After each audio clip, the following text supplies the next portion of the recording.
Бейиш нуру. Энелик бул бекерчилик эмес, улуу иш. Билбейм, мындай терс ойлор элге качан кантип келди белгисиз. Балким, аялдардын укугун коргойм деген феминисттик идеология жайдыбы так айта албайм. Айтор, баласын карап үйдө эле отурат дешип үйдө энелик кылган энелерге бекерчидей мамиле кылуу түшүнүгү эл арасында кенен жайылып кетти. Жада калса, бала чоңойткон апалар, эже карындаштар. Өзүңүздөр айтыңыздарчы, бала чоңойтуу ушунчалык эле жеңил ишпи? Эне катары энелик ишин сиздер баалап турбасаңыздар, эркектер кантип бааласын? Туура, баарыбыз кемчиликтүү адамдарбыз. Эмнеге канчалык маани берүүнү таразалай албай калдык. Андыктан сизге да бизге да Куран акыйкаттары жол көрсөтсүн. Курандын нурдуу жолу менен бул маселеге баш багып карап көрөлү. Ыйык Курандын тафсири болгон Рисалай Нур жыйнагында айтылуусу боюнча: ооба, ар бир эне баласын коркунучтан куткаруу үчүн эч кандай акы сурабастан жанын берүүсү жана табигый милдети катары чын дили менен өз баласы үчүн жанын курман кылуусу аял затында улуу баатырдык бар экендигин көрсөтүп турат. Бул баатырдыктын өсүп өнүгүүсү аркылуу бул дүйнөлүк өмүрүн жана түбөлүктүү жашоосунда аны менен куткара алышат. Бирок кээ бирки бузук агымдардын терс таасирлеринен улам аял затынын ошол күчтүү жана баалуу касиети өөрчүбөй калган. Же болбосо ошол баалуу касиетти туура эмес колдонуп алат. Туура. Кайсы бир элдин маданиятын жок кылууну кааласаң, анын 3 жолу бар. Биринчиси үйдө бала карап олтурган аялдарды үй кожойкеси деп сүрөттөө. Экинчиси билимди бузуу, мугалимдердин даражасын түшүрүү. Үчүнчүсү үлгүлүү улуу тарыхый инсандардын кадырын түшүрүү. Үй бүлөнү жок кылуу үчүн энеликтин кадырын түшүр. Илим билимди жок кылуу үчүн мугалимдердин баркын кетир. Мугалимдердин баркын ушунчалык төмөндөт. Аларды эч ким, жада калса өзүнүн окуучулары дагы сыйлабай калсын. Үлгүлүү инсандарды, улуу инсандарды жок кылуу үчүн аалым жана окумуштууларына чабуул жасооң зарыл. Алардын кадыр баркына ушунчалык шек келтир, аларды угуй ээрчиген эч ким калбасын. Эгер акылдуу эне жок болсо, чынчыл мугалим жок болсо, үлгү болоор адамдар жок болсо, анда жаштарды баалуулуктарга ким тарбиялайт? Уюлдук телефондор, ар түркүн социалдык тармактар, айтор, шайтандын накта тузагы. Аталган 3 топтун ичинен эң маанилүүсү энелер деп айтмакмын. Анткени баары эненин кандай эне болгондугуна байланыштуу. Чынчыл мугалимди да, үлгүлүү аалым окумуштууларды да тарбиялаган энелер эмеспи? Андыктан энелердин коомдогу орду жөнөкөй көрүнгөндүгү менен болуп көрбөгөндөй чоң. Эч качан энеликке жөнөкөй көз караш менен карабаңыз. Энеликке жөнөкөй кароого эч кимдин акысы жок. Эненин коомдогу ордун элди бузуу үчүн аракет кылып жаткан уюмдар өтө жакшы билишет. Ишенип коюңуз, шайтандык пикир өз бузукулугун аялдар аркылуу жаят. Даанышман элибизде бир уулду тарбиялоо менен бир адамды тарбиялайсың, бир кызды тарбиялоо менен бир коомду тарбиялайсың деп бекеринен айтпаса керек. Тарбияда колдонулган бул эреже бузууда да колдонулат. Ошол себептен динсиздер элди бузууну аялдарды бузуудан баштайт. Бадиузаман Саид Нурси айткандай, жөнөкөй бир нерсенин бузулуусунун зыяны аз. А балким ал нерсе бузулса, аны кайра колдонуунун жолдору да бар. Устат буга сүттү мисал берет. Сүт ирисе аны быштак кылып колдонсо болот. А бирок сары май бузулса, накта ууга айланат. Мына ошондо майды ыргытып, жок кылуудан башка айла калбайт.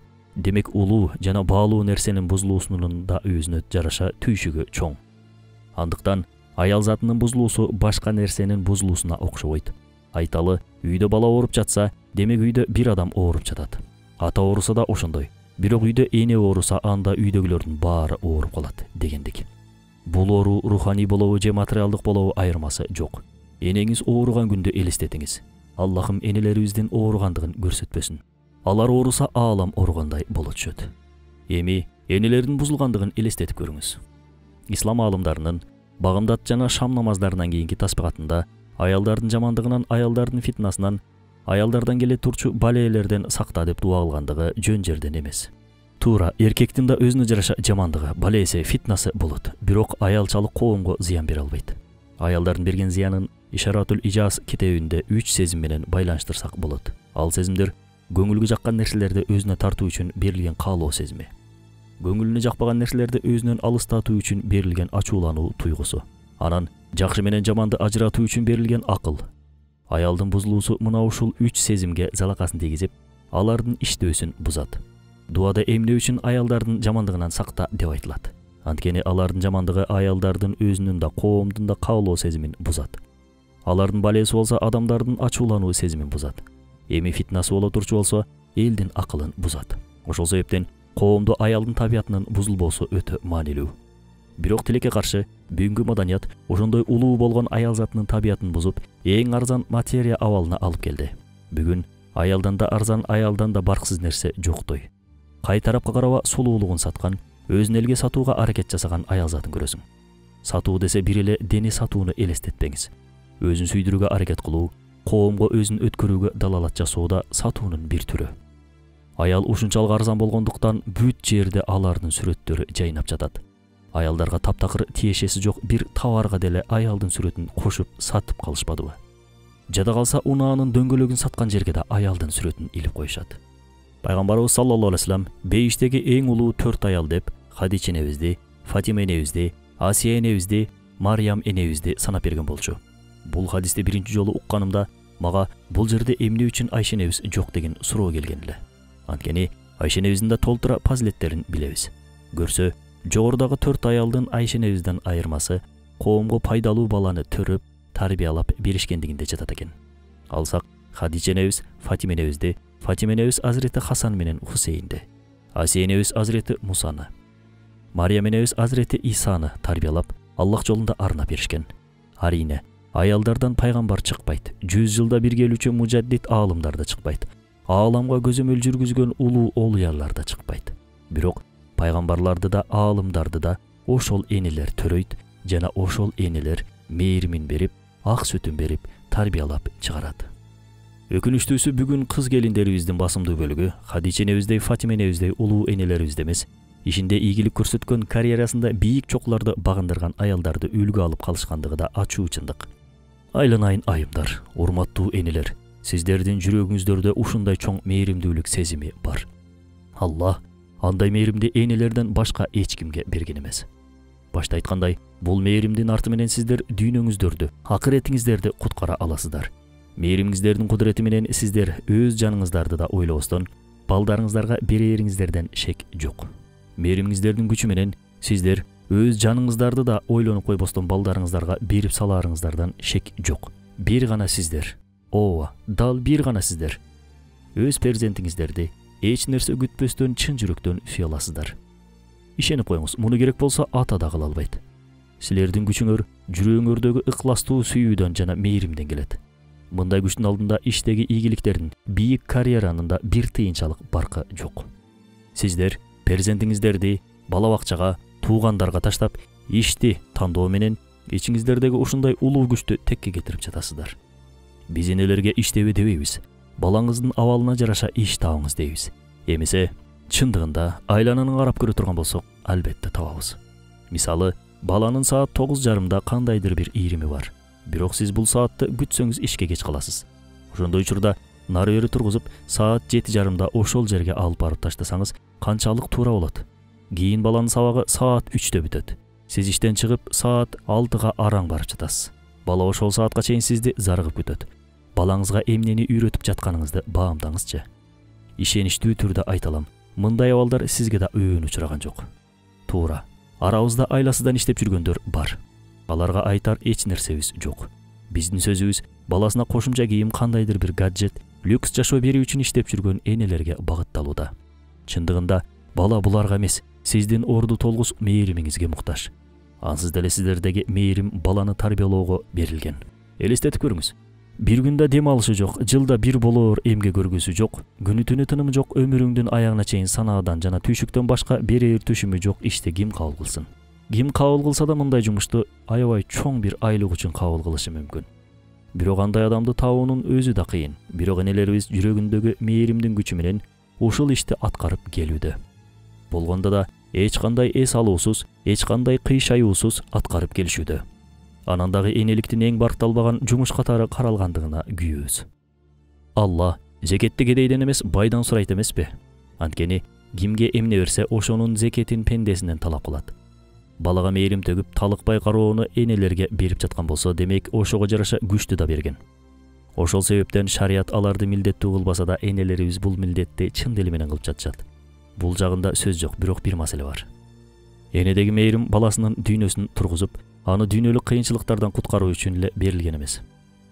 Энедеги мээрим баланын акыретин да кошо убайымдап, аны да куткаруу үчүн берилген. Болбосо энелер өз мээрими менен баласынын бул дүйнөдө жакшы жашоосу үчүн болгон күчүн сарптап, акыретин унутта калтырып жатышат.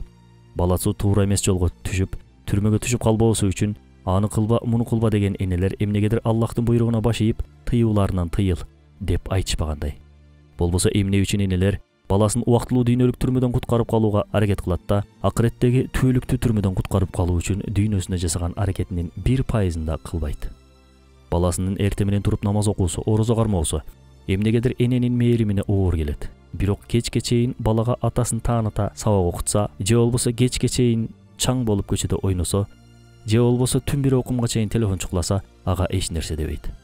Эгер эне баласынын дүйнөлүк түрмөгө түшпөөсү үчүн аябай дыккат көрсөтүп, түбөлүктүү түрмөнү эске албай жатса, демек эне өз мээримин туура эмес пайдаланып жатат. Азирети Умар разияллаху анху баланын эң биринчи душманы ага Аллахты таанытпаган ата энеси деген. Ата эне өзүнүн баласына болгон сүйүүсүн жана мээримин туура эмес көрсөтүү менен өздөрү билбеген абалда душмандык кылып жатышат баласына. Маалым болгондой, өз сүйүүсү менен баласынын акыретин да дүйнөсүн да өлтүрүп алган ата энелердин мисалы толтура. Аллахты акысын берип тааныбаган, пайгамбарыбыз саллаллаху алейхи вассаламдын сүннөтү менен сугарылбаган баладан мээримдүүлүк жана күйүмдүүлүк күтүүнүн кажети жок. Ал бала сиз күткөндөй ийгиликтүү доктор болушу мүмкүн, министр, депутат да болушу мүмкүн. Бирок балаңыз ыйман акыйкаттары менен сугарылбагандыктан, андан сиз күткөн урматты таба албайсыз. Рисале Нурда ушундай делинет. Уулум падыша болсун деп баардык мал мүлкүн берет. Окуп жаткан медресесинен чыгарып Европага жөнөтөт. Аллах Таала ата эненин бул катачылыгына карата баласынан урмат сый көрсөтпөө менен жазалап жаткандыгында баяндалат. Жада калса, бүгүнкү маданияттын энелерге карата зулумдук кылып, балдарынын мурасынан куру жалак калтыруусу да мына ошол кемчиликтен кесепети. Ооба, адамдар зулумдук кылат, бирок тагдыр мына ошол зулумдуктун ичинде адилеттүүлүк кылат. Болбосо баланын мойнундагы эң чоң акы эненики эмеспи? Анда эмнеге бүгүнкү заманбап мыйзам алардын акысын бербей жатат? Эгер Аллах Тааланын тагдыры адамдардын ушундай зулумдукка барууларына уруксат берген болсо, демек энелердин кетирген кемчиликтеринин уламда болушу мүмкүн кандайдыр бир деңгээлде. Арине, ар ким башына келген балаэлерге руханият жана тагдыр жаатынан карап баа берүүсү абзел. Мына ошондо гана өз катасын табат. Болбосо ар дайым күнөөнү башкалардан издеп жүрө берет. Сөзүбүздүн аягында ушул нерсени айткыбыз келип жатат. Аялдарды биз эркектер айга күнгө теңейбиз. Энелерди коломтонун отуна салыштырабыз. Акыйкатта да ошондой. Бирок ай да, күн да өз огунда айланса гана сыйлык болот. От очоктун ичинде күйүп турса гана биз үчүн неемат, байлык болот. Болбосо Кудай сактасын.